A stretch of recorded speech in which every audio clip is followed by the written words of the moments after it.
Bertemu kembali dan kita teruskan dengan laporan yang baru kami terima di mana Bank Negara Malaysia BNM mengumumkan kadar dasar semalaman OPR dinaikkan 25 mata asas menjadikan kadarnya ketika ini adalah 2.25%. Kadar siling dan lantai OPR sekaligus meningkat kepada 2.50 dan 2.00%. Perkara itu diputuskan oleh Jawatankuasa Dasar Monetary MPC yang bermesyuarat selama 2 hari bermula semalam. Menurut kenyataan BNM, pembukaan semula ekonomi global dan penambahbaikan dalam pasaran buruh terus menyokong pemulihan aktiviti ekonomi. Namun, pemulihan ini sebahagiannya terkesan akibat tekanan kenaikan kos, konflik di Ukraine serta kawalan ketat COVID-19 di China. Dan untuk jam ini, kita nak memahami dengan lebih lanjut keputusan untuk kenaikan OPR ini. Bersedia bersama saya ialah Profesor Madya Dr. Irwan Shah Zainal Abidin yang merupakan pensyarah Pusat Pengajian Ekonomi, Kewangan dan Perbankan UUM. Assalamualaikum, Prof. Waalaikumsalam. Baik, Prof. Reaksi pertama kenaikan OPR sebanyak 25 mata asas kepada 2.25%, Prof. Saya rasa keputusan ini telah pun dijangkakan oleh pasaran. Jadi apa yang kita lihat adalah satu tindakan yang dilakukan berdasarkan kepada beberapa perkara yang telah pun dianalisa. Contohnya beberapa faktor-faktor luaran dan juga dalaman yang juga memungkinkan kenaikan 25 mata asas ini. Tapi saya melihat bahawa kenaikan ini adalah disebabkan oleh beberapa faktor, terutamanya dari segi peningkatan dalam tekanan inflasi. Yang kedua, kita lihat trend di dunia, terutamanya negara maju seperti Amerika Syarikat yang bertindak secara bagi saya agresif meningkatkan ataupun mengetatkan lagi dasar monetary mereka. Dan juga kita melihat risiko adanya risiko untuk mengelakkanlah ataupun mengawal kejatuhan mata wang ringgit di masa akan datang. Baik, Prof.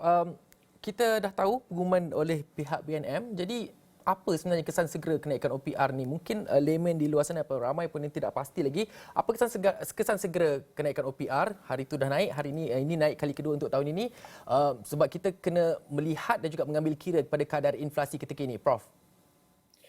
Kalau kita lihat kesan segera, seperti juga kita lihat peningkatan 25 asas mata, beberapa yang baru saja juga diumumkan. Jadi maksud dia kesan saya fikir ketara itu adalah dari segi bagaimana ia akan memberikan peningkatan dalam kos pinjaman kepada rakyat, kalau kita nak kata rakyat ramailah. Jadi saya fikir ini akan memberikan kesan langsung kepada mereka dari segi peningkatan dalam kos pinjaman. Ini saya fikir akan berlaku secara immediate lah. Sama juga kita lihat semasa baru-baru ini peningkatan 25 mata asas itu menyebabkan peningkatan dalam kos pinjaman mereka. Jadi ini akan menambahkan lagi lah bagi saya dari segi peningkatan dalam kos dari segi kos pinjaman mereka. Namun begitu, kesan-kesan yang lain seperti contohnya kesan untuk nak mengawal inflasi ataupun kesan untuk nak mengawal dari segi penurunan harga ataupun penurunan nilai ringgit itu bagi saya tidaklah begitu secara yang immediate. Jadi itu pun memakan masa dan juga itu melibatkan faktor-faktor lain yang akan berlaku di masa hadapan. Tapi kesan langsung dan immediate bagi saya adalah kepada rakyat dari segi peningkatan kos pinjaman mereka. Baik, Prof. Saya juga nak tahu ada sebab mungkin ada yang tertanya juga, saya sendiri pun tertanya berapa kali agaknya dalam setahun boleh berlaku sebenarnya kenaikan OPR ni. Apa indikator yang paling tepat untuk menyaksikan OPR akan naik bila sesuatu perkara itu naik? Apa indikator sebenarnya, Prof? Okey, kita perlu faham bahawa sebelum ini sebelum kenaikan hari ini dan juga sebelum ni, kadar OPR adalah pada kadar 1.75%. Ini adalah sebenarnya yang terendah dalam sejarah. Jadi dia tidak ada satu kita kata beberapa penetapan, tapi ia bergantung kepada keadaan pemulihan ekonomi dan juga lebih kepada keadaan inflasi negara lah. Jadi dia bergantung kepada dua pembeli ubah ini. Dan dia juga kita melihat daripada keadaan 1.7% itu, iaitu yang terendah dalam sejarah tu. Jadi mungkin sekarang adanya fasa normalisasi. Namun begitu, dua perkara tadi yang saya sebutkan, bukan saja inflasi, kita kena lihat kenaikan ini juga dia akan memberi kesan kepada pertumbuhan ataupun momentum pertumbuhan ekonomi negara, kerana kita perlu tahu bahawa ekonomi kita baru saja dalam proses pemulihan. Apa yang kita lihat pada suku pertama, pertumbuhan pada kadar 5%. Sebelum kenaikan OPR, sememangnya kenaikan OPR ini juga sedikit sebanyak akan menjejaskan momentum pertumbuhan ekonomi ini, kerana kita lihat saja keadaan sebagai contoh sasaran, saya cuma risau sasaran kita untuk mencapai pertumbuhan ekonomi pada kadar 5.3 hingga 6.3% tahun ini terjejaslah, disebabkan oleh keadaan apabila kita meningkatkan lagi OPR ini di masa hadapan, kerana di samping kita cuba untuk mengawal inflasi, kita juga perlu memastikan bahawa momentum pertumbuhan ekonomi kita perlu diteruskan, kerana kita perlu ingat kita dah setakat ini beberapa ataupun saya boleh katakan secara spesifik sejak bajet 2019, sejak belanjawan 2019 kita tidak mencapai sasaran yang kita letakkan setiap kali belanjawan itu sehinggalah pada belanjawan 2021. Okey, belanjawan 2021 tu kita sasarkan 6.5 hingga 75%, tapi pertumbuhan hanya 3.1%.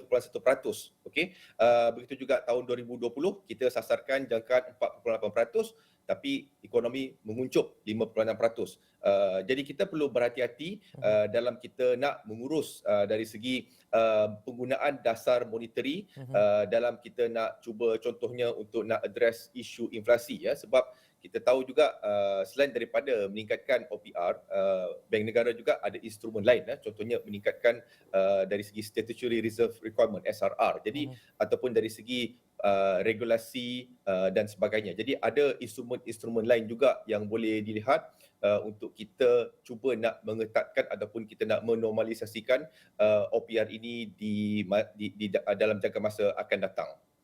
Baik Prof, dan soalan saya yang terakhir Prof tadi kita dah tanya impak kepada peminjam dan kita tahu juga apa yang bakal didepani oleh peminjam yang baru berniat untuk memulakan untuk buat pinjaman membeli hartanah dan juga kenderaan sendiri. Jadi Prof, bagaimana pula Prof melihat impak kenaikan OPR ini kepada sektor pembuatan dan juga sektor automobil khususnya Prof? Adakah akan berlaku lambakan di pasaran nanti Prof kesan daripada OPR ini? Ya, memang dia akan memberi kesan kerana apabila dari segi consumption ataupun kita katakan terutamanya penggunaan swasta tu, apabila dia terjejas akibat daripada peningkatan dalam OPR, sebenarnya sektor-sektor yang disebutkan tadi tu, otomotif dan juga ni memang juga akan terkesanlah.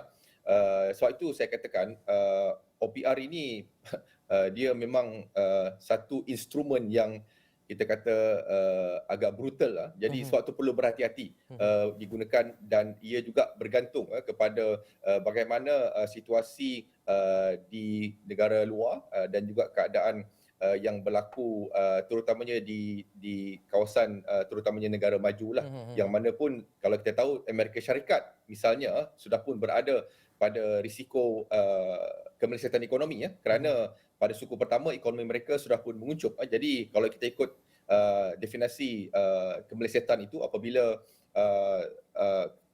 penguncupan ekonomi berlaku pada dua suku berturut-turut.